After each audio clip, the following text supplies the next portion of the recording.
summer temperatures were between slightly below average and 5.4 to 9 degrees Fahrenheit degrees below average, depending upon which source you choose to believe. The most severe cold snap came in early June and killed the vegetable crop in parts of New England, ruining some farmers. The worst of the weather was in northern New England.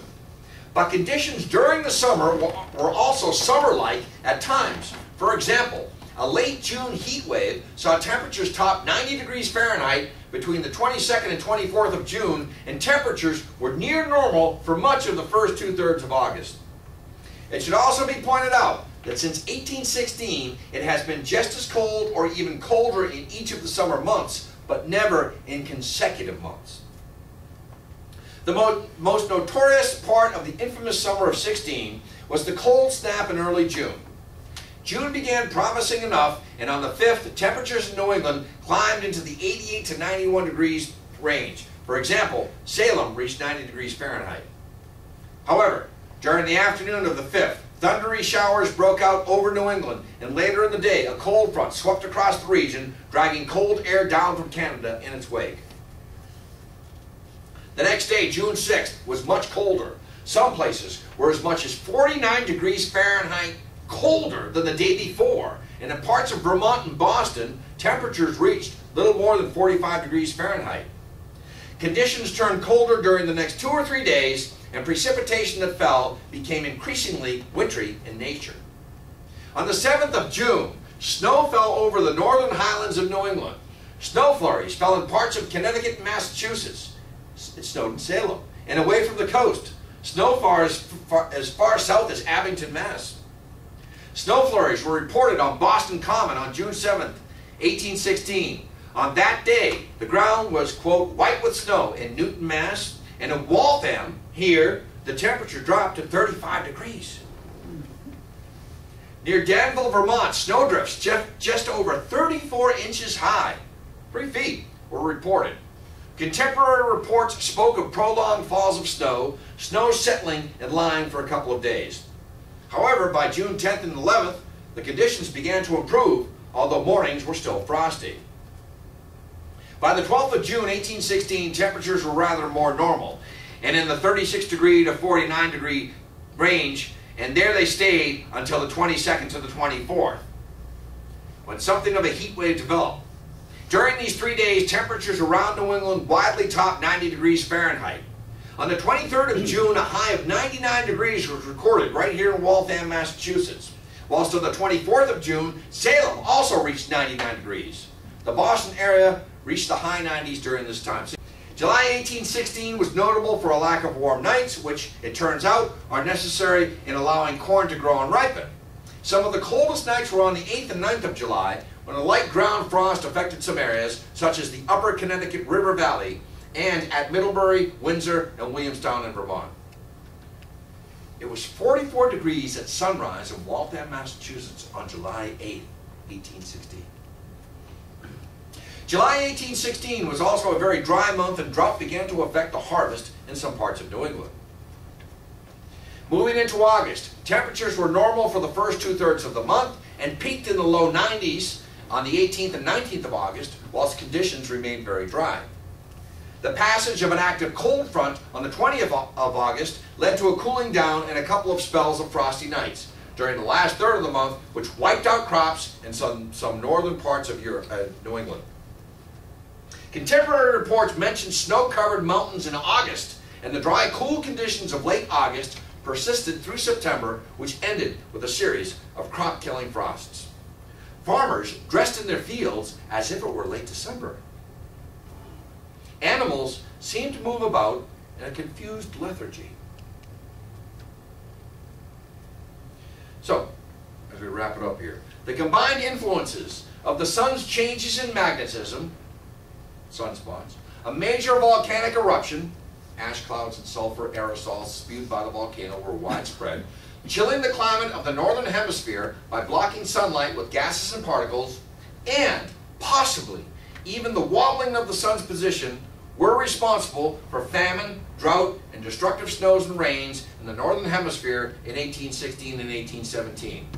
Diary entries and newspaper accounts abound of the unusual spring and summer in the Northern Hemisphere.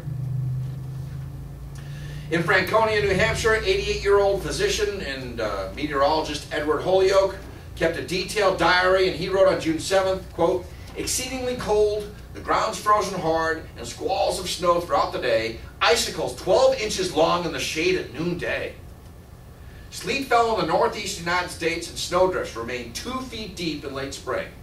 Sheep froze in meadows, and small birds were easily caught by reason of the cold or were found dead in fields."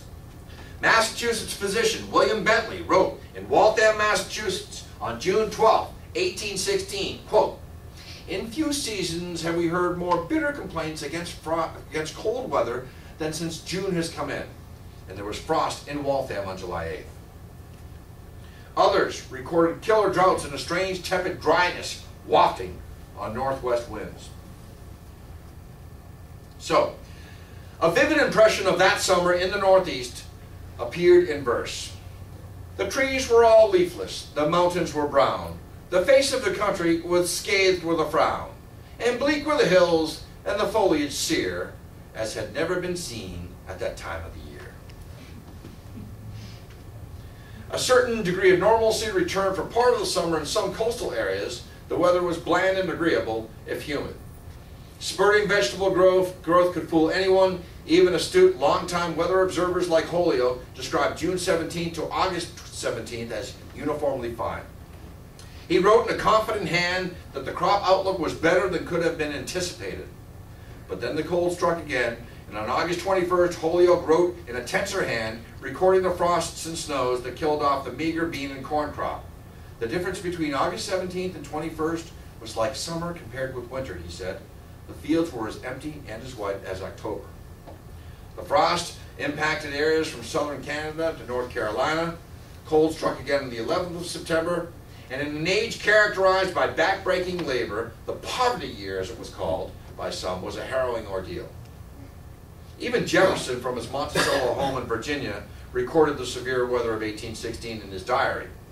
He was just one of many observers who recorded unusually cold weather during the summer of 16. And strange weather was not confined to the eastern United States. Bad weather was recorded all over the world. Not going to go out into the modern year without a summer, but there were aberrational temperatures across the United States. If you recall, last summer we had no summer, whereas this summer we've had 2 summers. The greenhouse effect. You hear about this global warming. Well, solar radiation powers the climate system, and some solar radiation is reflected by the Earth back into the atmosphere.